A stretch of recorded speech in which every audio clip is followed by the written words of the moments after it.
Delicious recipe for broccoli with cauliflower. You've got to try it. So we're going to start by adding 300 grams of cauliflower into a pot. We're also going to need 300 grams of broccoli. Let's season with a tablespoon of salt.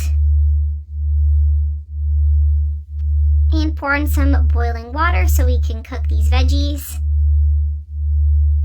And that salt should be all over the vegetables. We want to add plenty of water to help with cooking. All right, let's turn the heat on and cook. Now, when the vegetables are soft, they're ready. We can drain that water. All right, moving on to the next step, I've got a pan here. I've melted some butter. I'm going to add in 1 onion along with 1 carrot that I've sliced. And we're going to stir these until they're well sauteed.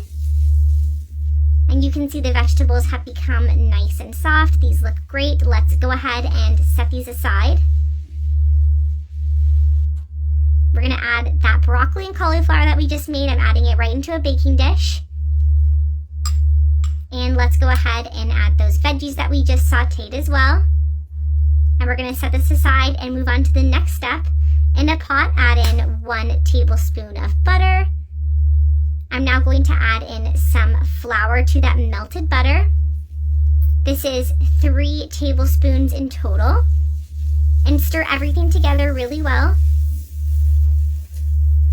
When it reaches this point, we're going to add 1 glass of water, and I've just added some chicken seasoning to that water. And stir until it's dissolved. Now, for this stage of the recipe, you're definitely going to want a whisk here. It makes it so much easier.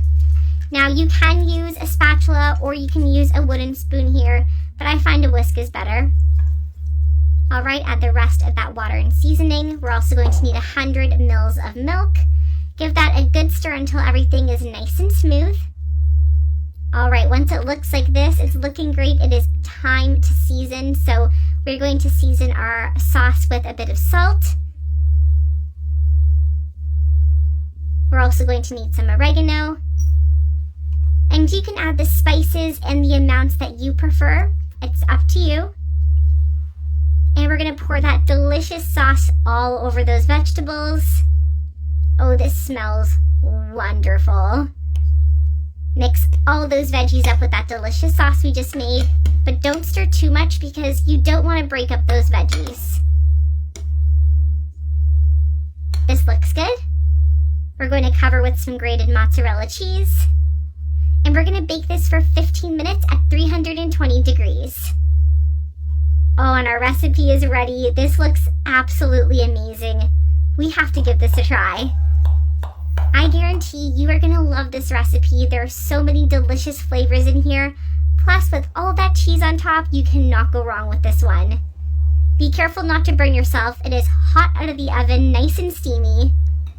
You've got to call your family to try with you. Enjoy.